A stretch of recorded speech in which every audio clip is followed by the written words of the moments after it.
ರಾಜ್ಯ ಸರ್ಕಾರಿ ನೌಕರರಿಗೆ ಗುಡ್ ನ್ಯೂಸ್. ಕೇಂದ್ರ ಸರ್ಕಾರದ ಮಾದರಿಯಲ್ಲೇ ಸಿಗಲಿದೆ ಈ ಸೌಲಭ್ಯ. ಕೇಂದ್ರದಂತೆ ರಾಜ್ಯದಲ್ಲೂ ಸೌಲಭ್ಯ. ಸರ್ಕಾರದ ಮಹತ್ವದ ನಿರ್ಧಾರ. ಒಂದು ಬ್ರೇಕಿಂಗ್ ಅಪ್ಡೇಟ್ ಬರ್ತಾ ಇದೆ ವೀಕ್ಷಕರೇ. ಬಹಳ ಇಂಪಾರ್ಟೆಂಟ್ ಆದ ಇನ್ಫಾರ್ಮೇಷನನ್ನು ತಮ್ಮೊಂದಿಗೆ ಶೇರ್ ಮಾಡ್ತಾ ಇದ್ದೀನಿ.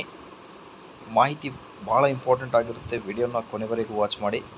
ನೀವೇನಾದರೂ ನಮ್ಮ ಯೂಟ್ಯೂಬ್ ಚಾನಲನ್ನು ಫಸ್ಟ್ ಟೈಮ್ ನೋಡ್ತಾ ಇದ್ದರೆ ಪ್ಲೀಸ್ ದಯವಿಟ್ಟು ವಿಡಿಯೋನ ಲೈಕ್ ಮಾಡಿ. ಅದರ ಜೊತೆಗೆ ನಮ್ಮ ಯೂಟ್ಯೂಬ್ ಚಾನಲನ್ನು ಕೂಡ ಸಬ್ಸ್ಕ್ರೈಬ್ ಮಾಡಿಕೊಳ್ಳಿ ವೀಕ್ಷಕರು.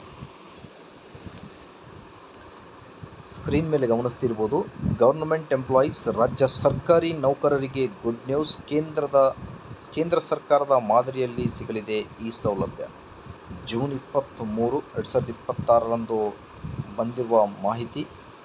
ಕೇಂದ್ರ ಸರ್ಕಾರದ ಮಾದರಿಯಲ್ಲಿ ರಾಜ್ಯ ಸರ್ಕಾರಿ ನೌಕರರಿಗೂ ಈ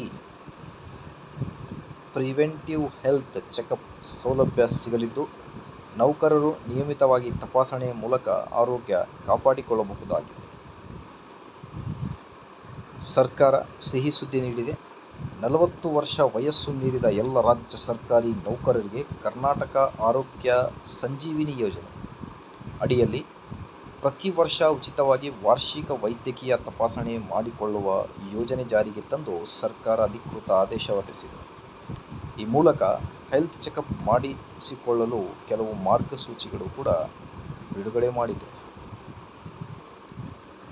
ಹಾಗಾಗಿ ಇತ್ತೀಚಿನ ದಿನಗಳಲ್ಲಿ ಆರೋಗ್ಯ ಏನಿದೆ ಭಾಳ ಇಂಪಾರ್ಟೆಂಟ್ ಆಗಿರುತ್ತೆ. ಹಾಗಾಗಿ ಖಾಸಗಿ ಆಸ್ಪತ್ರೆಗಳಲ್ಲಿ ಚಿಕಿತ್ಸೆ ಪಡೆಯೋದು ಭಾರಿ ದುಬಾರಿಯಾಗುತ್ತದೆ.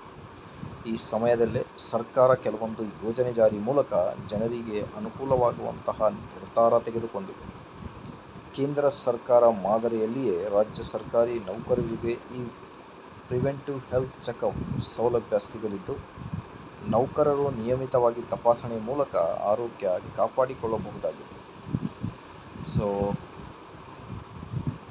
40 ವರ್ಷ ದಾಟಿದ ಸರ್ಕಾರಿ ನೌಕರರಿಗೆ ಅನುಕೂಲ. ಕೆಲಸದ ಒತ್ತಡ,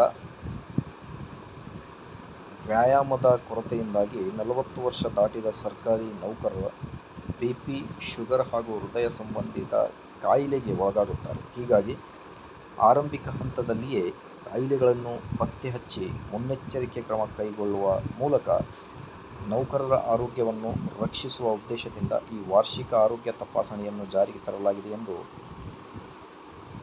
ವರದಿ ಮಾಡಿದೆ. ಇದರ ಜೊತೆಗೆ ಆದಷ್ಟು ಬೇಗ ರಾಜ್ಯ ಸರ್ಕಾರಿ ನೌಕರರಿಗೆ ಕೇಂದ್ರದ ಮಾದರಿಯಲ್ಲಿ ವೇತನ ಕೂಡ ಜಾರಿಯಾಗಲಿ, DA ಕೂಡ ಜಾರಿಯಾಗಲಿ. ಮಾಹಿತಿ ಇಷ್ಟದಲ್ಲಿ ಲೈಕ್, ಶೇರ್, ಸಬ್ಸ್ಕ್ರೈಬ್.